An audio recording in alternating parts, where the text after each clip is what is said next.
Hello and welcome to your channel as they like it. आप सभी का स्वागत है on the daily news analysis of 17 May 2022। आज के न्यूज़ एनालिसिस में जो टॉपिक्स हमने कवर किए हैं वो इस प्रकार है। पहला, 2022 का टेम्पल्टन प्राइज़ किसको दिया गया है। Second, breed wise report of livestock and poultry क्या है। थर्ड, मध्य प्रदेश स्टार्टअप पॉलिसी क्या है। Fourth, fostering effective energy transition 2022 report क्या चीज़ है।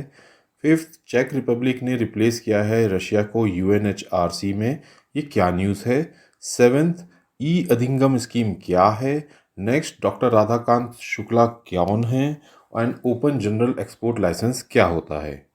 आ जाते हैं अपने सबसे पहले टॉपिक पे। 2022 का टेम्पल्टन प्राइज़ दिया गया है फ्रैंक विल्जेक को।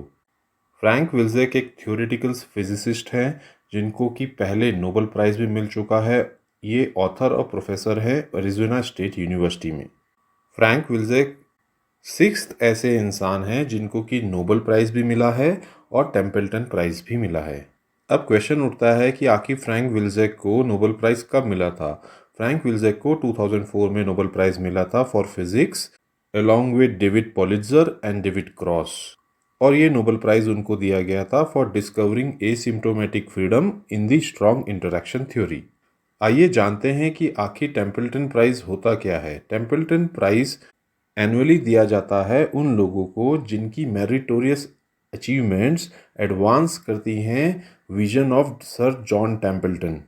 टेम्पल्टन प्राइज़ को इस्टेब्लिश किया गया था 1972 में, जब इसको इस्टेब्लिश एडमिनिस्टर और फंड किया जाता था bye John Templeton.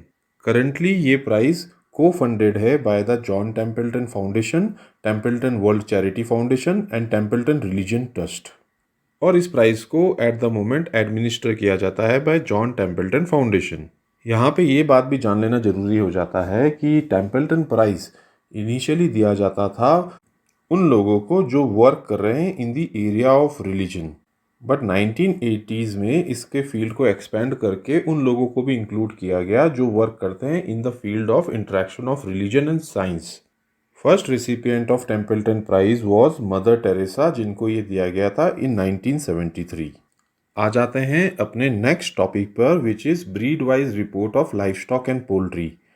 Union minister of fisheries, animal husbandry and dairying ने रिलीज़ की है breed wise report of livestock and poultry. ये ब्रीड वाइज डेटा कलेक्ट किया गया था during the 20th livestock census in 2018-19। आइए देखते हैं कि क्या यूनिक है इस लेटेस्ट डेटा कलेक्शन में। पहली बार हिंदुस्तान में ये ब्रीड वाइज डेटा कलेक्ट किया गया है digitally instead of a paper mode. इस बार डेटा कलेक्ट किया गया था of 184 indigenous and crossbred breeds of 19 species जो कि रिकॉग्नाइज की जाती हैं by National Bureau of Animal Genetic Resources. आइए देखते हैं इस बार की रिपोर्ट की इंपॉर्टेंट फाइंडिंग्स क्या थी।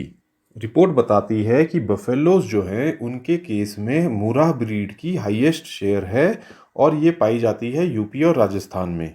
शीप्स के केस में कोरिडेल ब्रीड का मेजर कंट्रीब्यूशन है इन द एग्जॉटिक ब्रीड्स।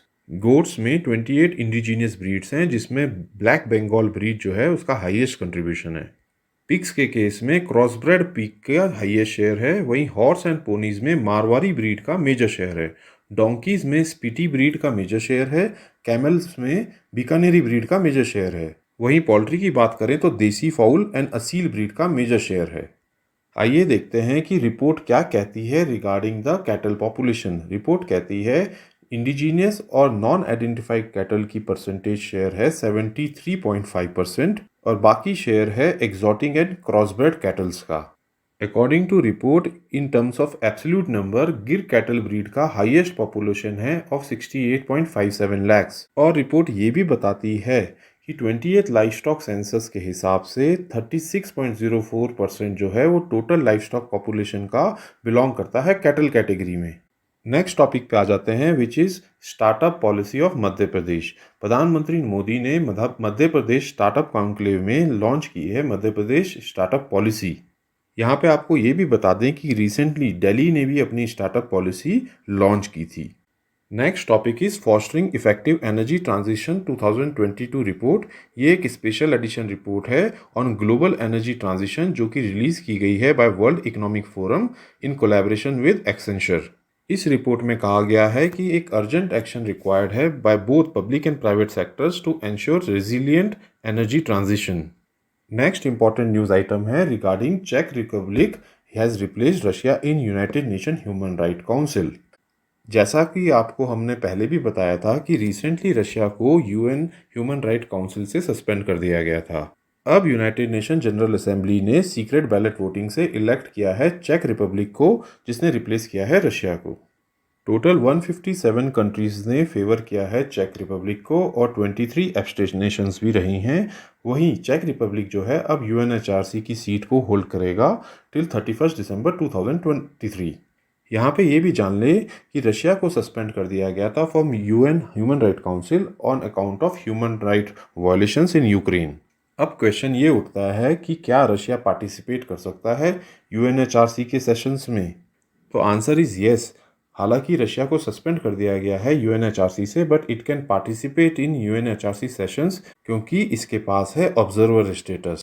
अब अगर बात करें कि रिसेंटली किसी और कंट्री को भी यूएनएचआरसी से सस्पेंड किया गया था, तो आंसर इज येस। 2011 में लीबिया को सस्पेंड कर दिया गया था from UNHRC on account of violence against the protesters by the forces of the leader Mohammad Gaddafi. आइए अब क्विकली देख लें कि यूएनएचआरसी है क्या। UNHRC stands for United Nation Human Right Council, जो कि यूएन की एक ऑर्गेनाइजेशन है। उसका एम है प्रोटेक्ट करना ह्यूमन राइट्स। ये इस्टेब्लिश की गई थी by United Nation General Assembly in 2006 और इसने रिप्लेस किया था United Nations Commission on Human Rights और इसका हेडक्वार्टर है Geneva in Switzerland.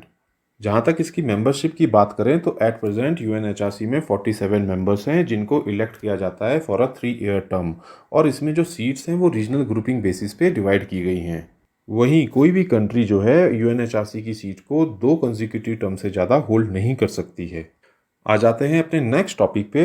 Bharat tap क्या है? भारत टैप एक इनिशिएटिव है जिसको लॉन्च किया गया है by the union minister of housing and urban affairs और उन्होंने कहाँ लॉन्च किया है? ये लॉन्च किया है प्लबेक्स इंडिया एग्जीबिशन में।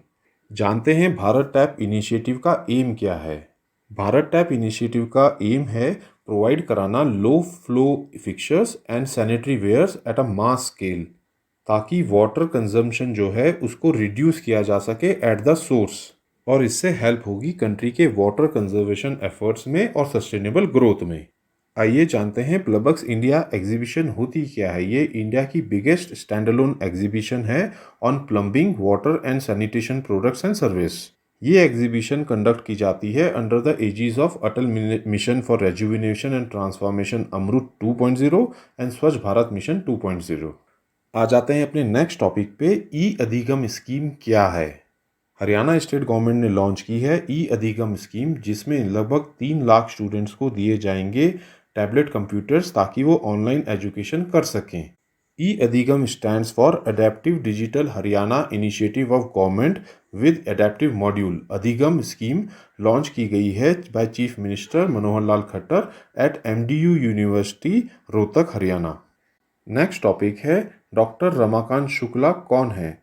पद्मश्री अवॉर्डी डॉक्टर रमाकांत शुक्ला का देहांत हो गया रिसेंटली और ये प्रोफाउंड हिंदी और संस्कृत स्कॉलर हैं। डॉक्टर रमाकांत शुक्ला फाउंडर और जनरल सेक्रेटरी हैं देवावानी परिषद के दिल्ली में और फाउंडिंग चेयरमैन एंड एडिटर हैं आर्य सिन्हा संस्कृतम, जो कि एक क्वार्टरली जनरल है संस्कृत में। इनको अवार्ड्स दिए गए हैं संस्कृत राष्ट्रकवि, कवि रत्ना और Kavi Shiromani by the Sanskrit organisations. Next important news item है ओपन जनरल एक्सपोर्ट लाइसेंस क्या होता है और ये क्यों न्यूज़ में है। यूनाइटेड किंगडम ने कहा है कि वो क्रिएट कर रहा है open general export licence for India. ऐसा इसलिए किया जा रहा है ताकि ब्यूरोक्रेसी हर्डल्स को रिड्यूस किया जा सके और डिलीवरी टाइम्स को स्लैश किया जा सके as far as defence procurement is concerned. United Kingdom ने कहा है कि वो इंडिया के साथ पार्टनरशिप करेगा on new fighter jet technology और मैरीटाइम स्फेयर में। आइए जानते हैं OGEL क्या होता है। ओपन जनरल एक्सपोर्ट लाइसेंस एक इस तरीके का लाइसेंस होता है जो कि गवर्नमेंट इशू करती है टू डोमेस्टिक सप्लायर्स। इस लाइसेंस से रिड्यूस होता है ब्यूरोक्रेटिक हर्डल्स और एक्सपोर्ट करने में टाइम भी कम लगता है। इंडिया में जो आइटम्स एक्सपोर्ट किए जाते हैं उनको कैटेगराइज किया जाता है 3 कैटेगरीज में। First is prohibited items, second is restricted items and 3 is freely importable items. OEGL की एप्लीकेशन को प्रोसेस और ग्रांट करेगा department of defence production. Open general export licence का प्राइमरी एम है इंडिया के डिफेंस एक्सपोर्ट्स को boost करना और इम्प्रूव करना ease of doing business in imports and exports. जिन कंट्रीज़ के लिए open general export licence allowed है वो हैं Belgium, France, Germany, Japan, south Africa, Spain, Sweden, UK, USA, Canada, Italy, Poland and Mexico. तो दोस्तों ये थी हमारी daily news analysis for 17 May 2022। अगर ये आपको पसंद आई हो तो हमारे चैनल को लाइक एंड सब्सक्राइब करें। वहीं इंस्टाग्राम और टेलीग्राम से जुड़ें जहाँ की हम free PDF and free notes देते हैं। Thank you.